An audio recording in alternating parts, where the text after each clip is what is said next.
Why do you think that your life is so important that you need to film yourself?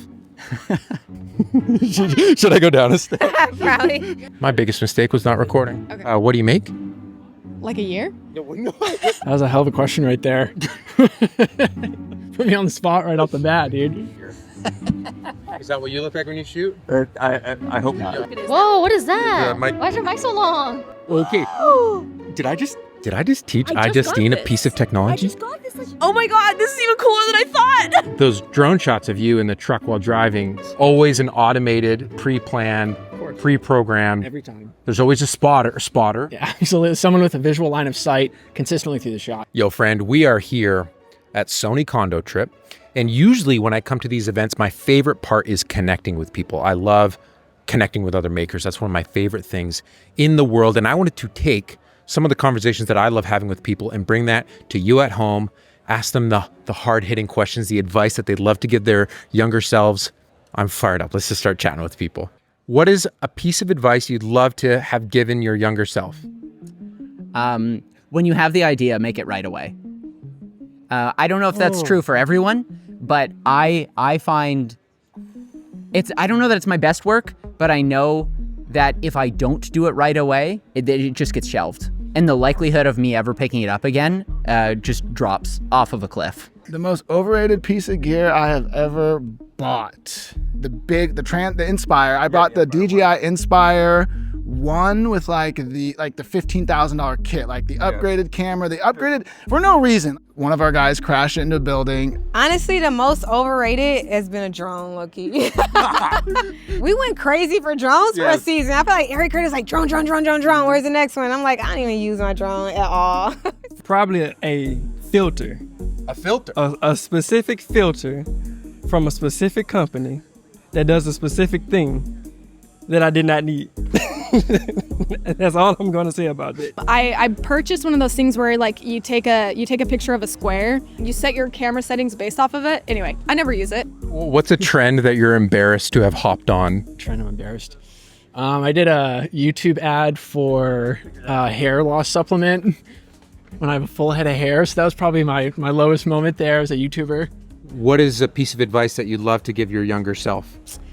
My younger self, the biggest piece of advice I would give is like learning how to pivot. Because I feel like, this whole creative journey, like I've pivoted so much. Like I went to school for computer science, got kicked out of college engineering, got into filmmaking because that's actually what I wanted to do. So that was the first pivot.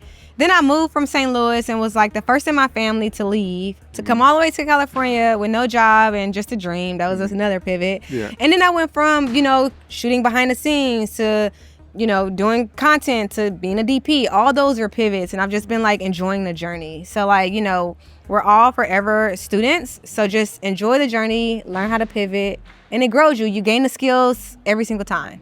When I pivot, I sometimes struggle with like, why didn't I do this sooner? And I'm annoyed at earlier me. How do you do that conversation with yourself? I think I always have to remind myself I probably needed that last season in order to like kind of like know what, not feel so imposter syndrome in this one. Like if I would have skipped it, I probably would have to go backwards a little bit on certain things, which I have done before. So for me, I'm always like, yes, I could have like saved some time, but also that probably needed to happen to kind of get to where I'm at now. So like just trying to like think of it in that way and just be positive with it as much as you can. What's the most overrated piece of gear you've ever purchased? Overrated? Oh, that's an interesting question. Oh, like a gimbal, honestly. I knew you were going to say this. It's like it's such the go-to, but it's so true. I do have a second answer, which is the 70-200 2.8. And that's spicy. I think it's incredible lenses. They've been incredible for like 20 years. But when I own them, I almost never reach for them unless I'm shooting an event, like a wedding or something like that, where I'm on sticks way at the back and I know I need it. But they're big, they're heavy, and they're kind of limiting. You need to be in that 200 range. So for me, that Tamron 35 to 150 has made me feel like I never want a 70-200 again. But do you like that lens? I feel filming handheld without the internal stabilization, it's challenging. What do you feel about that? I feel the same, yeah. So you do tripod then? No, I just do it anyways. Too shaky. Well, I thought that I wanted to be a DJ, so I bought a DJ set. Okay, a full mixing rig? Oh, a whole thing. Like, it was like, I was like an $8,000 rig. Like, I was taking this super seriously, never even use it. And I don't want to add more weight to my camera setup. Yeah, say less. You know, I don't really like using anything that's excessive. What's the most overrated piece of gear that you've ever purchased? Probably what you, well, the Cybertruck. Touche. Cybertruck is the most overrated. It's loads of fun. The build quality is falling apart on me already. It's probably a drone. I'm like, oh yeah, I'm gonna get it and then I'm gonna use it every single day and I'm gonna fly and get these dope aerial shots. No, it's been sitting in my closet. Expensive tripods. Ooh. Yeah, I buy really cheap tripods now. What was an expensive one that you regret? Like Manfrottos. Yeah. They're heavy, they're expensive, and now I buy $40 me photos. What's a piece of advice you would love to have given your younger self? Oh, I gotta extend for the heavy hitter here. Okay. Okay. Don't be afraid to ask for help. Yeah. I still hate asking for help. Like, I will kill myself and carry everything up this hill, and I will not ask somebody to help. And I think sometimes you have to. And I think knowing that it's okay and that people are willing to help. I think we're just so used to that too as like solo creators most of the time that we're like, I can do it. I don't need anyone else. What's the most underrated lens you've ever used? Oh, it has to be this one right here. I mean, everyone should get this lens right here. Which lens? The Sony G Master 600. Wait, is that the lens? This is it. This is the lens. Oh, this is the lens. This is the lens right here. It's a bit of a process of vlogging with these, but you know, I think we could make it happen. And then switching positive, what's a underrated piece of gear that you really appreciate? The most underrated piece of gear, I think, on the planet, dude, is a carabiner. Like, period. Like, period, dude. Tripod. Yeah. Tripod. What Gotta do you have look good for in a product. tripod? What's the criteria here? Lightweight, sturdy, reliable, and it doesn't fight back. Yeah. Good tripod. This is also going to be a little bit of a spicy take because I made a whole video kind of thrashing it. The Moza Slypod Pro. I like this. The app is awful. The thing is really unreliable for me, but it's just a tool unlike anything else. And so if you don't know what it is, it's kind of like a monopod that electronically raises and closes by like a foot or two. Slider in monopod form. Slider, you can use it like push and pull and you have no track in the way. I've used it to poke plants. Like you can set it into a repeat motion and I'll just have it poking a plant to make it look like it's like in the wind with a light going through it. Say underrated piece of gear that I use on a daily basis and is game changer. It's just a little SD like magnet or Velcro on the back of your laptop just to keep that attached. Flying, traveling a bunch, easy to get that lost and just makes it a little bit easier. So my question would be, which side do you put the prickly side on? Because the prickly side will attach to everything. So do you put the prickly on the SSD or prickly? Fuzzy side on the laptop, prickly on the SSD. Yeah, that's the move.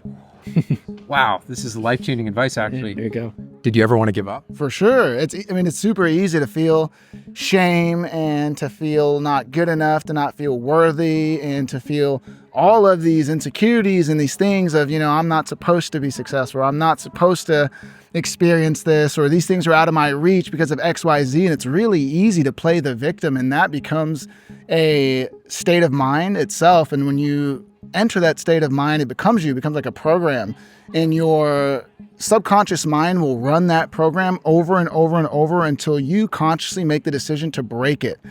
And then what's an underrated piece of gear that you love to bring with you? Oh my goodness.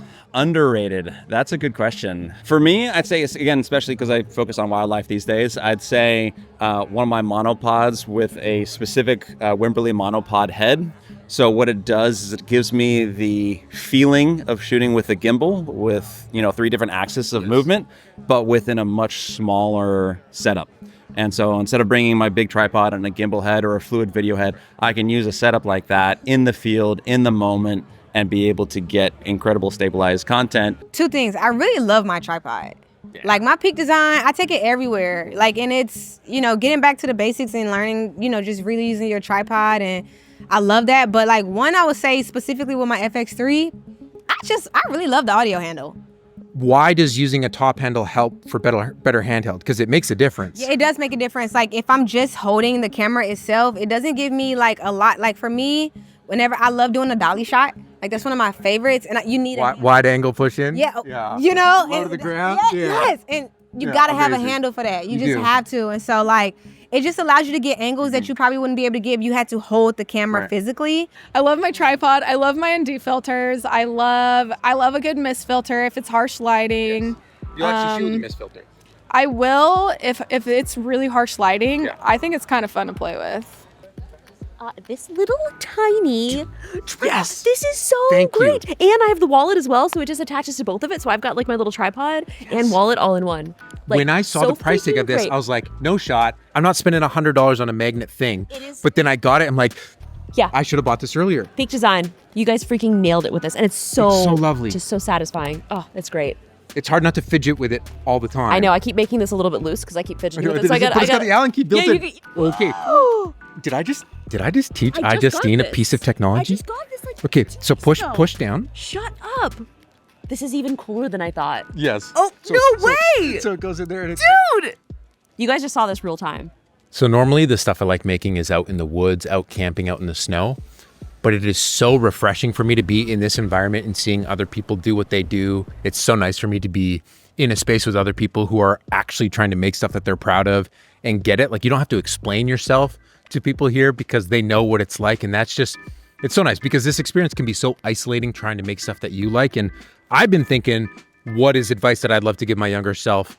And I came up with this slogan, life's better when you make stuff, because in my life, especially when I'm not doing well, it's usually identified by I've gotten to a place where I'm massively overthinking it and I've stopped making. So for me, my advice to my younger self still continues to be that it is better when you are making. It is better when you're not just overthinking it, paralyzed in your head. And I wish I had done more of that earlier. And if you don't mind me here, I'm going to quickly plug something that I love, which is the Adventure Film Academy. And I've worked hard at some no-cost resources that I think will help you in your making journey. I would love for you to have them. We're doing 10 essential lessons for the solo filmmaker. It's an online training session that I would love for you to have. I would love to hear your feedback and your questions and whatever it is that you actually are struggling with, because I want to help you finish things that you're proud of. So that's my little plug for that. I want to help you make stuff. A good belt. Oh, yeah. What are you rocking? Good belt, honestly. I'm rocking an just one of arcade, which these, is stretchy. I have no idea what this is. It's an Infinite Amazon. adjustments, though. Super stretchy. I can put it in anywhere I want. They feed you so much food in these things, in these events. Sometimes you got to be adjusting throughout the day. What is the most underrated piece of gear that you love? Caleb had mentioned it yesterday. It was the batteries charger stuff. Battery charger stuff? A specific kind? Charging cases for your batteries. Where you can like close the lid? Yeah, and it charges still in our bags. Nuts, man. What have you made? What is the most underrated piece of gear that you love? I don't own it yet, but I plan to own it real soon. Like a nice mic. I just want a really nice mic, and what kind of mic? Like a Sennheiser? Yeah, Sennheisers are cool. Shoot, what's the name? Senken CS1E. It's just like small and it sounds so good. And when I was working at The Verge, big media company, we had them and they're like $800, and I just don't have $800 right now. Yeah. And it's gonna be the first thing I buy when I have $800. What do you make? I make content that is educational. I'm here to teach. What do you want to make more of? Docs. Docs. Yeah. Docs. Like. Oh, you're talking to period. me. That's my language. Yes. I mean, you who I watched, and like being able to tell stories and go on adventures and like bring people into their world is like more satisfying than anything. What do you think is preventing you from doing more docs right now? I think that people get caught up into the sausage making process and not spending enough time looking at what the actual product that we're making, and it gets lost in translation. And all the things that I teach, I want to show you how to apply them to something that's actually meaningful. Yeah. Yeah. Most expensive piece of gear you've broken? Oh my goodness. I've broken some of the big G Master lenses. So, I mean, the 600's a $13,000 lens. Most of them always have been repairable. Yes.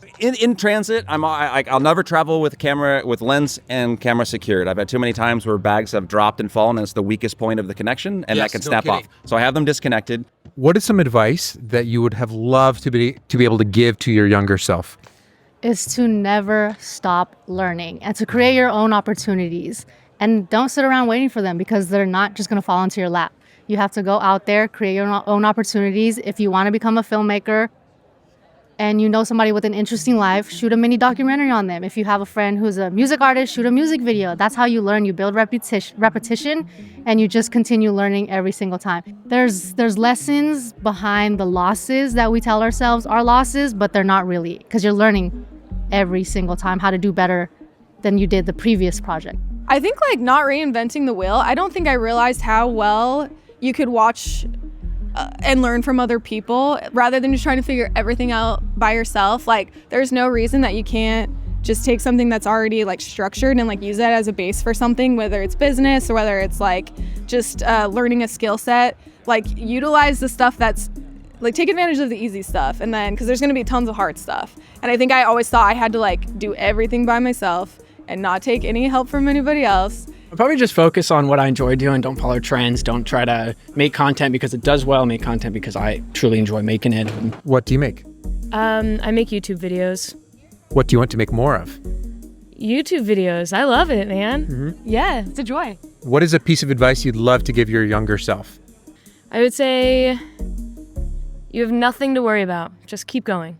Worry is always a part of my journey. Yeah, the 3 a.m. wake-up call where I'm just worrying, that's real for me. Yeah. What about you? Yeah, I do this thing where I don't speak to myself very kindly in my head. Oh, yeah. And then I love processing that through the form of video.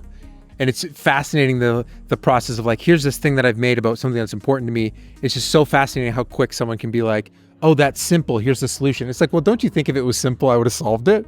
Like, Yes. And you did it for you. Yeah. So tell that guy, that's enough. That's a wrap. Diving is the coolest thing in the world. Or did we start now? Yeah, we started. We're going. Yes, it's really cool. You were hyping me up on how fun it is to go diving, and I'm terrified of the water, of dark water. I was terrified of just water. Like I wouldn't even go to a swimming pool like a year and a half ago. Yes. Would not even go underwater. I would stay in 3 feet of water, never put my head underwater. So the fact that I'm diving is an absolute miracle. So you can do it. Okay, baby steps for me. I'm just doing the snorkel and fins right now. Scuba is even easier than snorkel. I hated snorkel. I wouldn't even snorkel because you're like being thrashed in the top of like the ocean. And when you're under the water, it's so calming. Like you're not being, well, sometimes you're being thrashed around by the current, but most of the time you're not. If you could give advice to your younger self when you were starting out, what would that piece of advice be? Advice to myself starting out, I would say that you're doing it right. Because I think in the beginning, you have so many questions of, even now, it's like you have so many questions like, am I doing enough of this? Am I doing that right? Am I doing this right? And it's like, you're doing it right. It's the journey is those things. And you're like, those things are what got me here. Yeah. You know? I know that you're the handheld master. Do you have a piece of handheld filming advice? That's a good question. I'm just imagining my own position and my elbows are always really tucked in. And so the camera's nice and close to my chest and I'm kind of looking down at the screen. Yeah. And that way I feel like I'm trying to make the camera connected, not to my arms and my hands where I point them, but to my torso itself, because this is a lot more steady moving around than this is. And in general, like bigger rigs make handheld easier. Thank you, Prince. Yeah. Your first one, you're my victim. Yeah. This has been hard-hitting gear advice with iJustine.